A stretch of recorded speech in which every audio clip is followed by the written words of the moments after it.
Hi guys, today we're going to read The Secret Shortcut, written and illustrated by Mark Teague. And on the front it's about these two boys, Floyd and Wendell. And Floyd and Wendell are having a hard time getting to school on time. We're going to read to find out how they solve this problem. On Monday, Wendell and Floyd were late for school. They had nearly been captured by space creatures, they told their teacher. Ridiculous, said Mrs. Greensblatt, and she warned them not to let it happen again.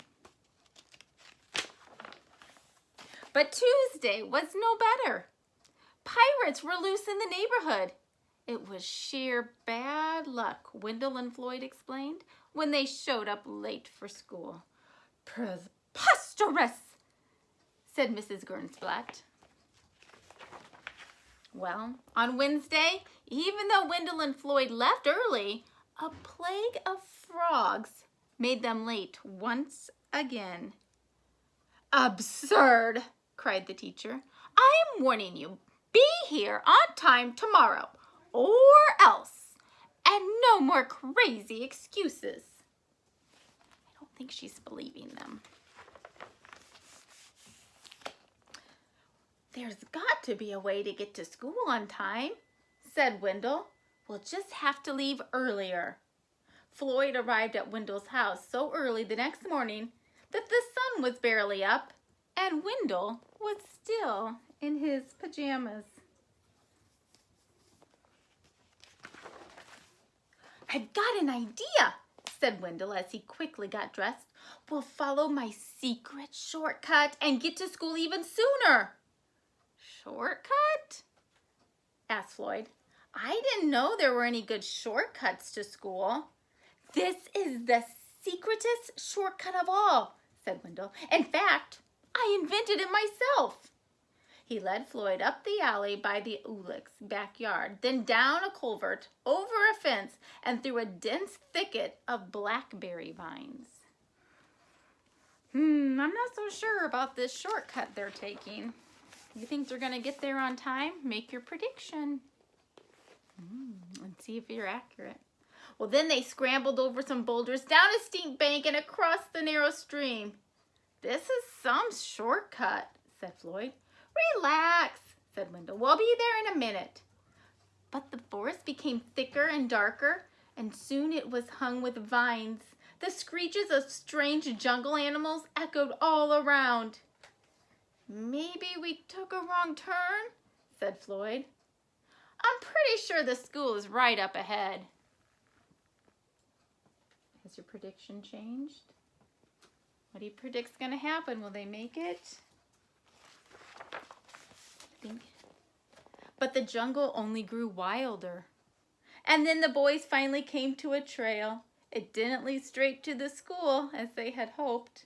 Instead, it meandered through quicksand swamps and past large sleeping crocodiles.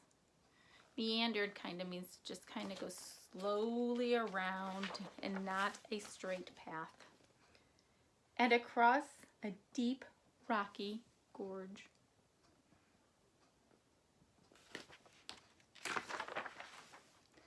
It began to get late. This is going to be hard to explain, said Floyd. They stood in a small clearing. I have an idea, said Wendell. We'll climb a tree and see if we can spot the school. What do you think about this idea? His last idea to take the shortcut I don't know if it's going to pay off or not. Well, they chose the biggest, tallest tree they could find and climbed all the way to the top. Do you see the school? Asked Wendell. I don't even see the town, said Floyd. They watched some monkeys playing in the treetops. I have another idea, said Wendell. What is it? Asked Floyd. He was getting tired of Wendell's ideas. We'll swing from these vines just like the monkeys, said Wendell. That way we'll travel much faster. Wonder if that's going to be a good idea. Soon they were swinging from vine to vine. isn't so bad, shouted Floyd. I'll bet we're making good time. I knew the shortcut would work out, Wendell crowed. But at that moment, they ran out of vines. The boys landed, plop, plop, in a giant puddle of mud. Now what do we do? Asked Floyd. I don't know, said Wendell. I am out of ideas. Well, they sat in the puddle and thought about all the trouble they were going to be in. Miss Jernsplat will never believe this story, said Wendell. It is sort of crazy, said Floyd. Just then, from far away, they heard a school bell ring.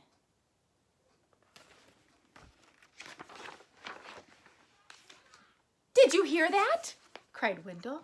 That was the first bell! We can still make it if we run!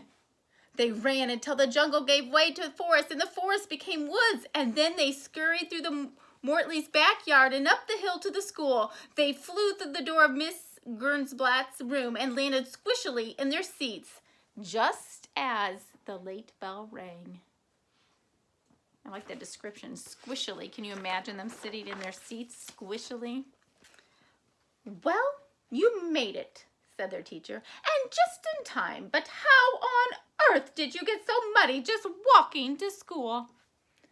Floyd looked at Wendell. Wendell looked at Floyd. On second thought, said Mrs. Gernsblatt, maybe you'd better not say.